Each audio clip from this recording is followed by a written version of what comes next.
இப்போ அவுரங்கசீப்புக்கும் டெக்கானுக்கும் உள்ள தொடர்பு என்ன அப்படிங்கிறத பத்தி எக்ஸாம் பாயிண்ட் ஆஃப் வியூல சொல்லணும்னா என்ன சொல்லலாம் சார்? அவுரங்கசீப் அப்படின்னு வரும்போது அஃப்கோர்ஸ் ரொம்ப மிஸ் அண்டர்ஸ்டுடான ஒரு ரூலர், ரைட்?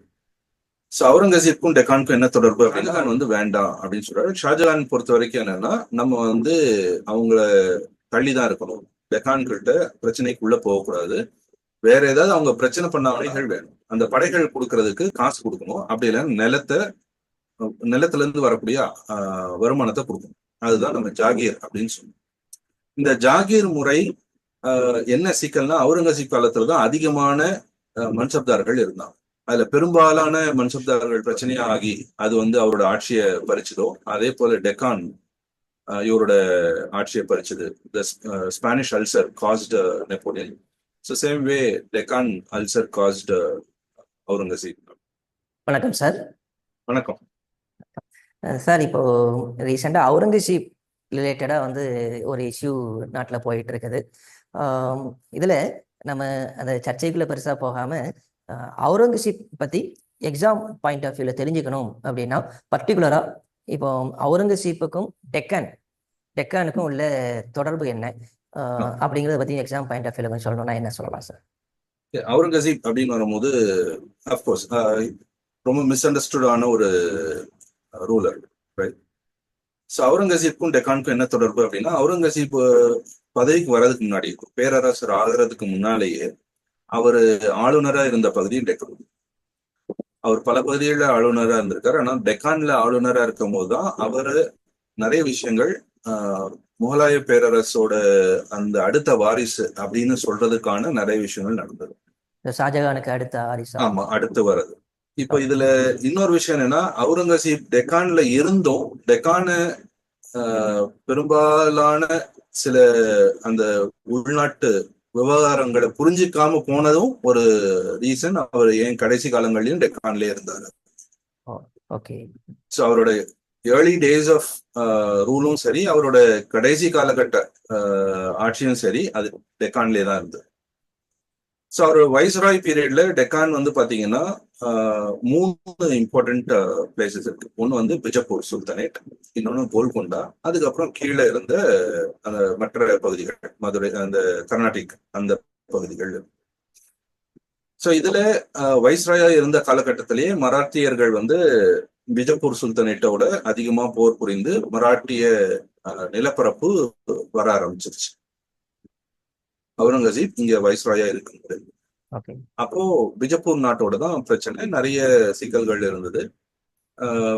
இங்க டெக்கான்ல இருக்கக்கூடிய அரசியல் சூழல், அரசியல் நிகழ்வுகள்லாம் பார்த்து அவர் என்ன ஷாஜகானுக்கு சொல்றாருன்னா, நம்ம டெக்கான் வந்து முழுமையா அனெக்ஸ் பண்ணிடலாம், அனெக்ஸ் பண்ணிட்டா நம்மளுக்கு நிறைய பிரச்சனைகள் தீரும் அப்படின்னு சொல்லுவோம்.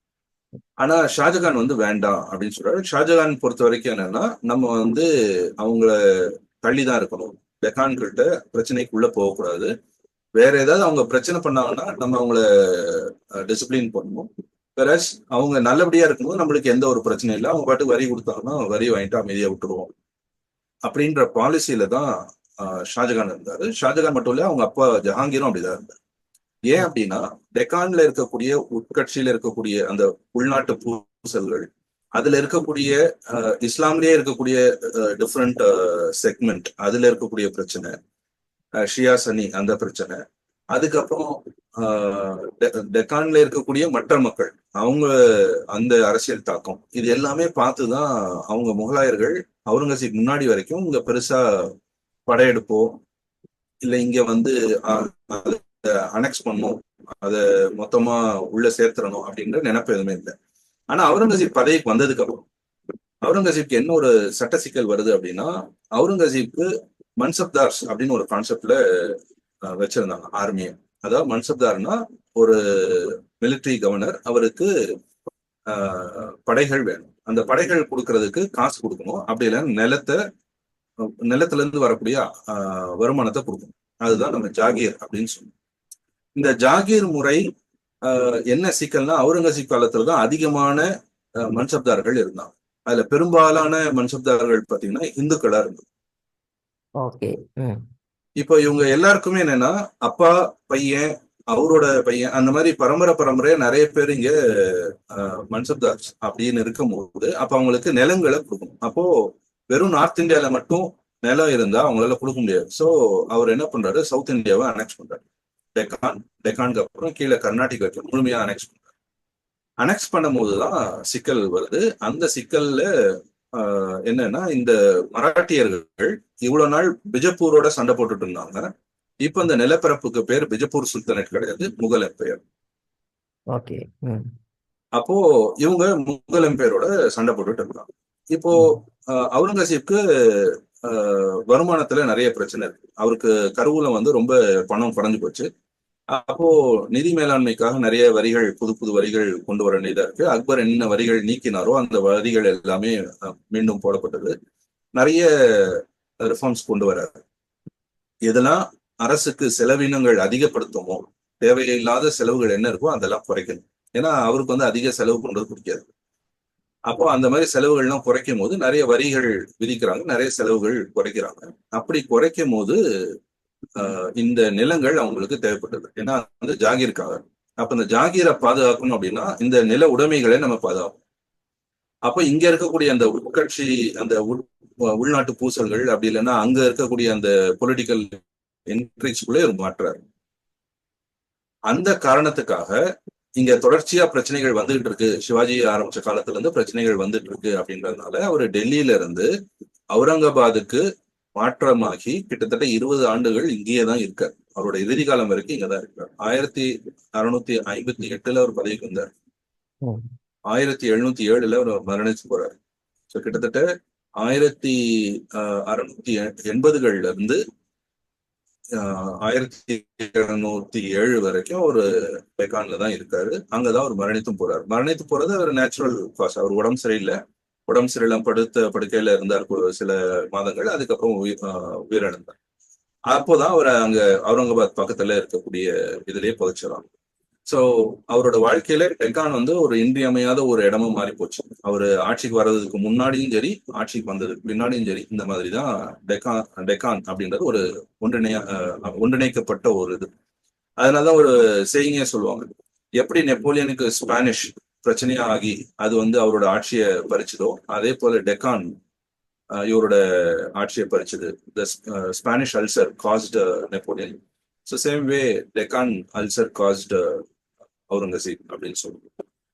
Okay okay. ஸோ டெக்கான் வந்து அப்போ முகலாய பேரரசுடைய கடைசி காலகட்டத்தில் ஒரு பெரிய ரோல் பிளே பண்ணியிருக்குன்னே சொல்லலாம். ஆமா, ஏன்னா அது வந்து அந்த நிலப்பரப்ப மட்டும் இல்ல, அந்த மக்களோட எண்ண ஓட்டங்களை புரிஞ்சுக்கிறது கொஞ்சம் சிரமப்பட்டாங்க. அதுதான் அதுல சிக்கல். ஏன்னா அதுல பல தரப்பட்ட மக்கள் இருந்தாங்க. ஏன்னா அவுரங்கசீப் வந்து கிட்டத்தட்ட 49 ஆண்டுகள் ஆட்சி பண்றாரு. அவரு ஆட்சி காலத்துல வந்து 15 கோடி மக்கள் இருக்காங்க. இந்திய மக்கள் தொகை வந்து அப்ப 15 கோடி அவரோட நிலப்பரப்புல. அசோகருக்கு அப்புறம் அவர் தான் மிகப்பெரிய நிலப்பரப்பு ஆண்டவர். சோ அதுலதான் மிகப்பெரிய வீழ்ச்சி இருந்து. இன்னொன்னு, அவரோட கண்ணுக்கு எதிரவே முகலாய பேரரசு விழுது. ஏன் அப்படின்னா அவரு மொத்தமாவே டெக்கான்ல மாட்டிக்கிறாரு. சோ அங்க இருக்கக்கூடிய சூழலுக்கு மாட்டிக்கிறாரு. அவர் சூழ்நிலை கைதியா தான் இருக்காரு.